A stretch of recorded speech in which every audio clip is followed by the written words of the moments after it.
Good morning. मैं दलपत सिंह फिर से आपका यूट्यूब की ऑनलाइन क्लास के अंदर स्वागत करता हूं। तो हम पढ़ रहे थे ग्रेड 9 का हिस्ट्री का चैप्टर नंबर 2। तो आज का टॉपिक है हमारा the coming of socialism in Europe. Perhaps one of the most far-fetching vision of the how society should be structured was socialism. By the mid-19th century in the Europe, socialism was a well-known body of ideas that attracted the widespread attention. Means कि 19th century के आते आते पूरे European country के अंदर society को जो है एज ए सोशलिज्म की तरह स्ट्रक्चर करने, सोशलिज्म के तहत जो है डेवलप करने के बारे में सारे थिंकर जो सोचने लगे। सोशलिज्म मतलब कह सकते हैं कि डेमोक्रेटिक वे है जिसके अंदर सोसाइटी के बारे में सोसाइटी को ज्यादा से ज्यादा फायदा पहुंचाया जाए, सोसाइटी की इकोनॉमिकल और कंडीशंस को जो इम्प्रूव किया जाए, तो यही होता है आपके socialism. Socialist were the against the private property and saw it is the root of the all social ills. Socialist जो लोग हुआ करते थे वो प्राइवेट प्रॉपर्टी के रखने के अगेंस्ट में थे और हर प्रकार की सोशल इल यानी हर प्रकार की जो सामाजिक जो बुराइयां हैं, समाज के लिए जो नुकसानदायक चीजें, उन सब की जड़, उन सब की बीमारी जो है प्राइवेट किसी पर्सन का प्राइवेट प्रॉपर्टी को रखना ही मानते थे। ऐसा क्यों? ठीक है ना? क्यों? Why individual own the property that employment. अच्छा, सबसे बड़ा कि एक पर्सन जो कि प्राइवेट प्रॉपर्टी रखता है तो उससे क्या दिक्कत है? उससे दिक्कत ये होती है डेफिनेटली कि जो प्राइवेट प्रॉपर्टी जो भी पर्सन रखता है, जो भी रिच पर्सन रखता है, जैसे कोई फैक्ट्री का ओनर हो गया या इंडस्ट्री का ओनर हो गया, डेफिनेटली वो एम्प्लॉयमेंट तो देता है, लेकिन साथ ही साथ के अंदर उसकी हमेशा एक ही तरफ जो है इंटरेस्ट रहता है, एक ही चीज को हमेशा वो देखता है, वो होता है खुद का फायदा। तो अगर उसको कुछ फायदा भी होता है तो उस फायदे का जो है हिस्सा जो है मोटा मोटा वो खुद रख लेता है और उनके अंडर में जो भी पर्सन वर्क करते हैं उनको वो नहीं देता है। एक तरह से एक्सप्लॉयटेशन वगैरह होता है। तो इससे जो है सोसाइटी के इम्प्रूवमेंट होने के चांसेस कम हो पाते हैं। ठीक है। दूसरी चीज कि अगर सोसाइटी का खुद का ही कंट्रोल हो, ठीक है, अगर सोसाइटी का खुद का ही अगर कंट्रोल हो अपने प्रॉपर्टी के ऊपर और उस प्रॉपर्टी के ऊपर कंट्रोल होने के बाद के अंदर उससे जो भी फायदा होता है अगर उसको सोसाइटी के अंदर ही बांट दिया जाए तो उस प्रॉपर्टी को या उस बिजनेस को जो है सोसाइटी जो है वो पूरी सपोर्ट करेगी। सोसाइटी खुद मेहनत करेगी ताकि उस बिजनेस को जो आगे या उस इंडस्ट्रीज को और भी ज्यादा आगे बढ़ाया जा सके। ठीक है। जब खुद को फायदा होगा तो और ज्यादा फायदे कमाने के लिए क्या करेंगे? ज्यादा मेहनत करेंगे। तो इससे क्या होगा? सोसाइटी की भी कंडीशन जो होगी इम्प्रूव होगी, कंट्री की कंडीशंस भी इम्प्रूव होगी और इस तरह की प्रॉपर्टी जो होती है वो प्रोडक्टिव बन पाएगी। ठीक है। प्रोडक्टिव का मतलब कि अगर एक प्राइवेट पर्सन है उसको जितना भी फायदा है जितना भी फायदा हो रहा है उस फायदे से अगर वो संतुष्ट है तो वो अपनी प्रॉपर्टी को ज्यादा प्रोडक्टिव नहीं बनाएगा, यानी उसको और ज्यादा बड़ा, उसको और ज्यादा फैलाने की कोशिश नहीं करेगा। ठीक है। साथ ही साथ के अंदर, ठीक है ना, वो कहीं से कोई रिस्क भी नहीं लेगा कि उसकी इंडस्ट्री या उसके बिजनेस को वो और भी फैलाए और भी बड़ा करे ताकि और भी लोगों को एम्प्लॉयमेंट मिले। अगर एम्प्लॉयमेंट मिलता भी है तो ज्यादा से ज्यादा मुनाफा वो खुद के पास ही रखे। तो सोसाइटी को इससे कोई भी फायदा नहीं हो पाता है, ज्यादा फायदा इससे नहीं हो पाता। अब सोसाइटी ने इस चेंज के लिए बहुत सारे कैंपेन किए। ठीक है। सोशलिस्ट जो थे, the socialist had the different vision of the future. Some believe in the idea of the cooperative. Robert Owen, a leading English manufacturer, sought to be build a cooperative community called New Harmony in Indiana। देखिए, socialist जितने भी थे European के अंदर future के लिए उनका थोड़ा सा अलग ही विजन था। उनके अंदर मोस्टली जो आपके सोशलिस्ट थे वो अब अगर प्राइवेट प्रॉपर्टी नहीं तो अब लोग जो है किस तरह से बिजनेस करेंगे या किस तरह से जो है वर्क करेंगे। तो उनके लिए उनके पास एक आइडिया था कि ज्यादा से ज्यादा कोऑपरेटिव्स को बढ़ाया जाए, कॉपरेटिव को बनाया जाए। ठीक है, अब कॉपरेटिव क्या है, ये डेफिनेशन यहाँ देख रहे हैं।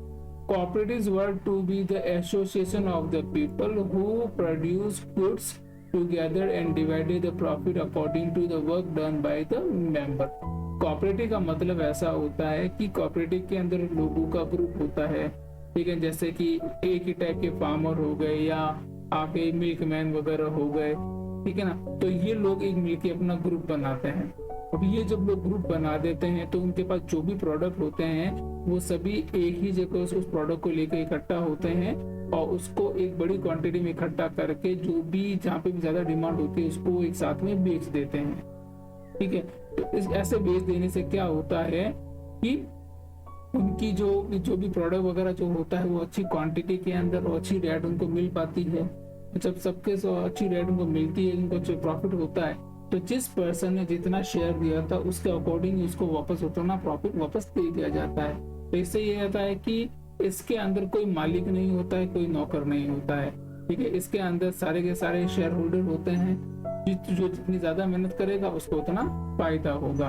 तो इससे क्या होता है, सोसाइटी की भी कंडीशंस इंप्रूव होती है और साथ ही साथ के अंदर कंट्री की इकोनॉमिकल कंडीशन में सुधार होता है। और सबसे बड़ी चीज ये होती है कि जितने भी गुड्स होते हैं, कंट्री के जितने भी रिसोर्सेज होते हैं, उनका प्रॉपर यूज हो पाता है। तो ये जो चीज थी रॉबर्ट ओ ने बोली थी, जो कि खुद एक इंग्लिश मैन्युफैक्चरर थे। अच्छा, इन्होंने खुद ने एक छोटी सी कोऑपरेटिव स्टार्ट की थी जिसका नाम था न्यू हार्मनी। और कहाँ से स्टार्ट की थी, इंडियाना, जो कि यूएसए के अंदर था। इसी तरह से the other socialist felt that the cooperative could not be built on a wide scale only through individual initiative. They demanded that the government encourage the cooperative. In France, for instance, Louis Bellec wanted to government to encourage the cooperative and replace capitalist enterprises. देखिए, Robert oven की तरह भी और भी कई सारे socialist थे। वो ये समझते थे कि कोऑपरेटिव्स की क्वांटिटी को बढ़ाना, कोऑपरेटिव्स के नंबर्स को कंट्री के अंदर बढ़ाना, ये सिर्फ एक सिंगल पर्सन के एफर्ट से नहीं हो पाएगा। इसके लिए उन्होंने गवर्नमेंट से डिमांड की कि कुछ ऐसी पॉलिसीज बनाए जिससे कि ज्यादा से ज्यादा कोऑपरेटिव्स जो है वो इंकरेज हो, ज्यादा से ज्यादा कोऑपरेटिव्स बने। साथ ही फ्रांस के अंदर एक लुइस बेलिंग करके एक पर्सन हुए, उन्होंने भी गवर्नमेंट से जो है कोऑपरेटिव्स को इंकरेज करने के लिए रिक्वेस्ट की और साथ में जितने कैपिटलिस्ट थे उनको रिप्लेस करने की जो है रिक्वेस्ट की। तो इस तरह से हम देख सकते हैं किस तरह से सोशलिस्ट ने जो है आपके कोऑपरेटिव्स के लिए इंटरेस्ट दिखाना शुरू किया। Karl Marx and Friedrich Engels added other ideas to this body of the argument. Marx argued that the industrial society was the capitalist।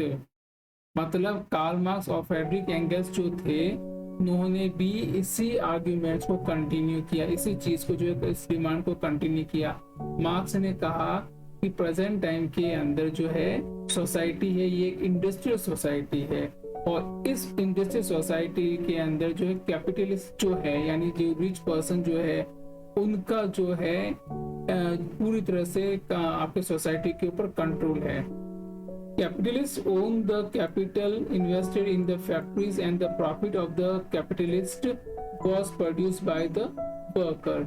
यानी कि कैपिटलिस्ट जो है या रिच पर्सन जो है, जो लोग फैक्ट्रीज उन लोगों ने बनाई है और उन लोगों को जो कुछ भी मुनाफा, जो कुछ भी प्रॉफिट वगैरह जो हो रहा है, ये मुनाफा उन कैपिटलिस्ट की खुद की मेहनत की वजह से नहीं हो रहा, उनको ये फायदा उनको हो रहा है मजदूरों ने जो वर्क किया है, मजदूरों ने जो चीजें बनाई है उनकी वजह से उनको हो रहा है। The condition of the worker could not be improve as long as the profit was accumulated by the private capitalist। दूसरी तरफ कार्ल मार्क्स ये भी कह रहे हैं कि हाँ, ये जो वर्कर जितनी मेहनत कर रहे हैं और जितना मुनाफा कैपिटलिस्ट को दे रहे हैं, ठीक है ना, उतना मुनाफा और जो है इन वर्कर्स को नहीं मिल पा रहा है। यानी कि ये प्राइवेट कैपिटलिस्ट जो है वो वर्कर्स का एक्सप्लॉयटेशन कर रहे हैं, उनको कोई प्रॉफिट वगैरह उनको नहीं पहुंचा पा रहे हैं और खुद जो है दिन ब दिन रिच होते जा रहे हैं। Workers had to be overthrown the capitalism as the rule of the private property. अब वो जो है जितने भी आपके जो वर्कर वगैरह वर्किंग क्लास के लोग जो है उनसे ये रिक्वेस्ट करते हैं कि इस तरह के जो प्राइवेट कैपिटलिस्ट जो पर्सन है, इनका जो रूल चल रहा है, प्राइवेट प्रॉपर्टी पर इनका कंट्रोल चल रहा है, इसको उखाड़ फेंकना होगा, इनको हटा देना होगा। Marx believed that to free themselves from the capitalist exploitation, worker had to construct a radically socialist society where all property was socially controlled। और इसके लिए कार्ल मार्क्स ने क्या आइडिया दिया? इसके लिए कार्ल मार्क्स ने एक आइडिया दिया कि कैपिटलिस्ट से के एक्सप्लॉइटेशन से बचने के लिए, खुद को बचाने के लिए जो वर्किंग क्लास के जो लोग हैं उनको खुद को अपनी एक सोसाइटी, अपना खुद का एक ऐसा ग्रुप बनाना होगा जो जिससे उनकी प्रॉपर्टी पर जो है, यानी कि उनकी प्रॉपर्टी पे, खुद की कंट्री के जो भी चीज बना रहे, जो भी काम कर रहे हैं, उनका खुद का कंट्रोल हो। और जब खुद का कंट्रोल होगा तो फायदा भी, मुनाफा भी खुद में ही बट पाएगा। This would be a communist society. और ऐसे सोसाइटी को क्या नाम दिया? अग्रेसिव सोसाइटी, जिसके रिसोर्सेज के ऊपर, जिसके प्रॉपर्टी के ऊपर खुद बाकी सोसाइटी का कंट्रोल हो, ऐसी सोसाइटी को ना कम्युनिस्ट सोसाइटी का नाम दिया। He was convinced that worker would triumph in their conflict in the capitalists, as the communist society was the natural society of the future। अब कार्ल मार्क्स ये कहते थे कि डेफिनेटली अगर इस तरह से सारे के सारे वर्कर लोग जो है कम्युनिस्ट सोसाइटी अगर बना देते हैं तो डेफिनेटली वर्कर्स की ही जीत होगी, कैपिटलिस्ट जो है वो हार जाएंगे। क्यों? क्योंकि आखिरकार ये जो सोसाइटी है वो सोसाइटी बनी ही आपके वर्कर लोगों की वजह से। यानी कि एक तरह से हम दे सकते हैं कि इन्होंने भी एक तरह से कोऑपरेटिव सोसाइटी और कोऑपरेटिव ग्रुप को जो है वहां पे इन लोगों को सपोर्ट किया। नेक्स्ट हमारा टॉपिक है support for the socialism. By the 1870s, socialist ideas spread through the Europe. To coordinate their effort, socialists formed an international body, namely the Second International। यानी कि सोशलिस्ट के आइडिया को पूरे Europe में फैलाने के लिए अब जितने भी सोशलिस्ट पर्सन जो थे उन लोगों ने अपने एफर्ट्स लगाने शुरू कर दिए। ठीक है, इसी सोशलिस्ट ग्रुप को बनाने के लिए इन्होंने एक इंटरनेशनल बॉडी बनाई, यानी इंटरनेशनल एक ऐसा ही टीम बनाई जो कि पूरी इंटरनेशनली वर्क करने लगी। और इस इंटरनेशनल बॉडी का नाम उन्होंने दिया second international. Workers in England and the Germany began to forming association to fight for the better living and the working conditions। अब इसी का नतीजा ये रहा कि इंग्लैंड और जर्मनी के जो वर्कर जो थे या वर्किंग एसोसिएशन जो थे, ठीक है, ये लोग जो है अपनी बेटर लाइफ के लिए और बेटर वर्किंग कंडीशंस के लिए जो है लड़ने लगे। गवर्नमेंट से भी लड़ने लगे, वहाँ के जो रिच पर्सन जो कैपिटलिस्ट थे उनसे भी जो है डिमांड करने लगे ये लोग। They set up funds to help the member in the times of distress and demanded for the reduction of the working hours and right to the vote. अब वो गवर्नमेंट से और जो कैपिटलिस्ट थे, ठीक है, उन लोगों से तो एक डिमांड ये करने लगे कि उन लोगों के जो वर्किंग आवर्स है उनके अंदर जो थोड़ी कमी की जाए, उनको प्रॉपर किया जाए और साथ ही साथ में उनको राइट टू वोट का भी दिया जाए।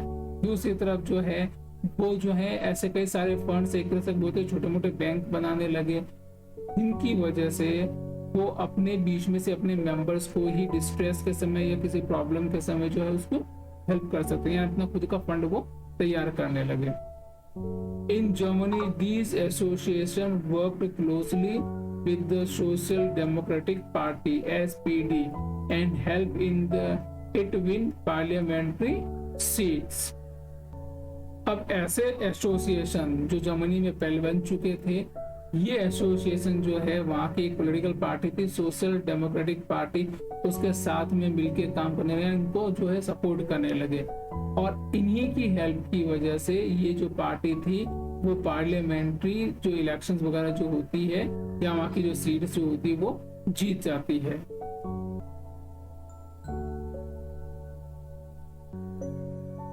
By 1905, socialists and the trade unionists formed a Labour Party in the Britain and Socialist Party in France। और 1905 के अंदर क्या होता है कि सोशलिस्ट और जो ट्रेड यूनियंस जो होती है, ट्रेड यूनियंस कौन सी, एक तरह से वही हो गई जो हमने बात की थी कोऑपरेटिव ग्रुप्स, तो उस टाइप की ट्रेड यूनियंस ना। तो इन लोगों ने मिलके जो है आपके एक पार्टी बनाई जिसका नाम था लेबर पार्टी। और ये लेबर पार्टी कहाँ थी, ब्रिटेन में थी। और एक सोशलिस्ट पार्टी जो कि फ्रांस के अंदर। तो दो अलग अलग पार्टी दो अलग अलग कंट्री के अंदर बन जाती है। However, till the 1940s, socialists never succeeded in forming a government in Europe। ठीक है, अब 1914 तक कंडीशन ये होती है कि सोशलिस्ट ने जो पार्टी वगैरह जो बनाई है फ्रांस वगैरह के अंदर, तो वो गवर्नमेंट यूरोप के अंदर कहीं पे भी गवर्नमेंट बनाने में सक्सेस नहीं हो पाती है। Represented by the strong figure in the parliamentary politics, their ideas did shape the legislation, but government continued to run by the conservative, liberals and the radicals। अब ये जो यूनियन थे, ये जो भी आपके पार्टीज वगैरह थी, सोशलिस्ट और आपके क्या नाम है, सोशलिस्ट और आपके लेबर पार्टी थी, स्पेशली सोशलिस्ट जो पार्टी थी वो गवर्नमेंट भले ही नहीं बना पाई हो, लेकिन अपने कंट्री के अंदर जो गवर्नमेंट थी उस गवर्नमेंट के ऊपर जो है दबाव बनाने में वो काफी सक्सेस रही।